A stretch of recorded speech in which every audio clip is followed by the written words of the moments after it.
Welcome back. I guess this is the most important session which all of you will love to hear out. That's Sanjeev. We are talking a lot about in last 5 or 6 videos. You're talking about the concept of outsourced accounting, the power of cloud computing, different technologies which we can use to do this work, the expectations from overseas accountants, the services which you can perform, and how to deliver the work, the expectations.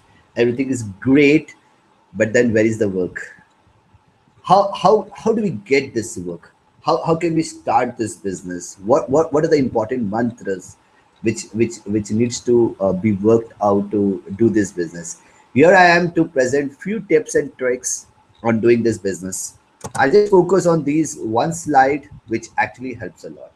The first and the foremost thing to get started on this business is with personal reference. This is the key. I can tell you, if you know any one friend of yours, any relative of yours, any connection which you have anywhere in the world, start working on that.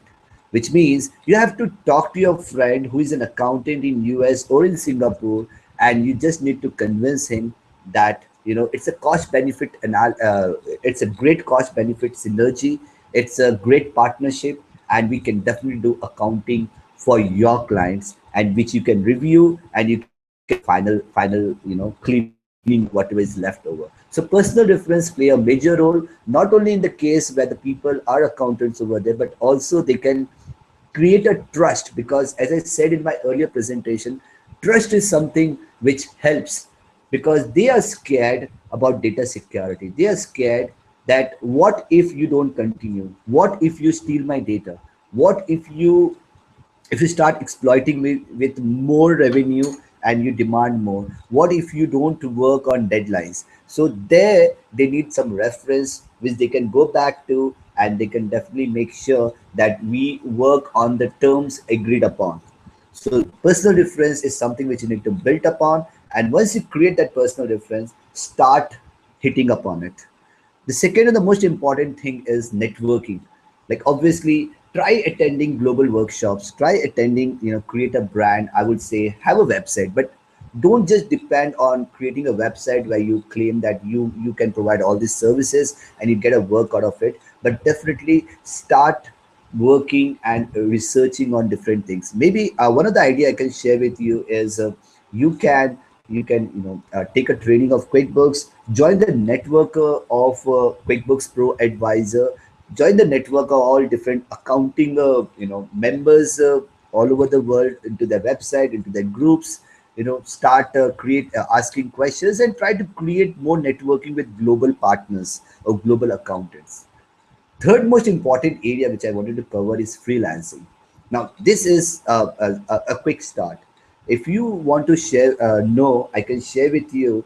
There are sites like elance.com, freelance.com, then I would say fiverr.com, fiverr.com, and hundreds of other sites where if you go in and you create your own profile as a chartered accountant, and you type in QuickBooks, you'll see thousands of jobs or projects sitting over there, which you need to bid upon. And you can definitely, if you get those projects awarded, you can start working on those projects.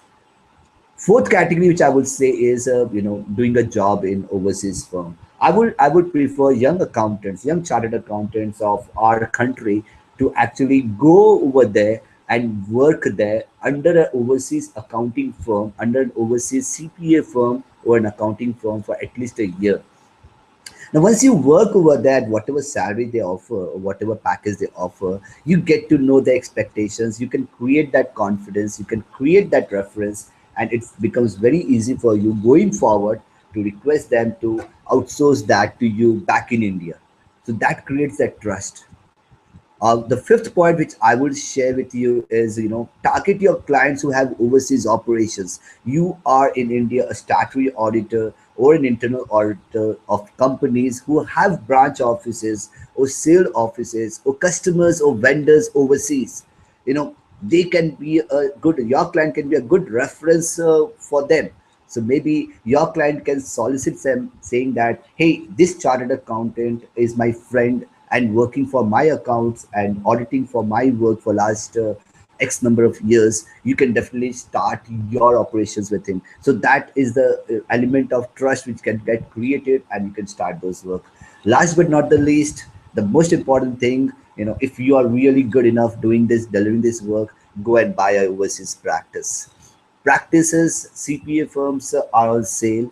You can go into Google and check out, like, you can buy a whole practice and you can get all the clients at a price, which means the range is, if you say that, okay, a CPA firm is having an annual revenue of, let's say, $400,000, they roughly charge you the range of 1.25 to 1.5. So you have to shell out almost 500 to $600,000 to get that practice. But then it's a big story where you need to be over there. You need to make sure that the entire business is yours and you can deliver it. So that's all from my side. I would love to share more details with you. You can obviously ask me any questions on these areas, and I want to create this global awareness with all my fellow chartered accountants. Let's bring technology to our profession. Let's be global. And last but not the least, I will say, why local, think global. Thank you.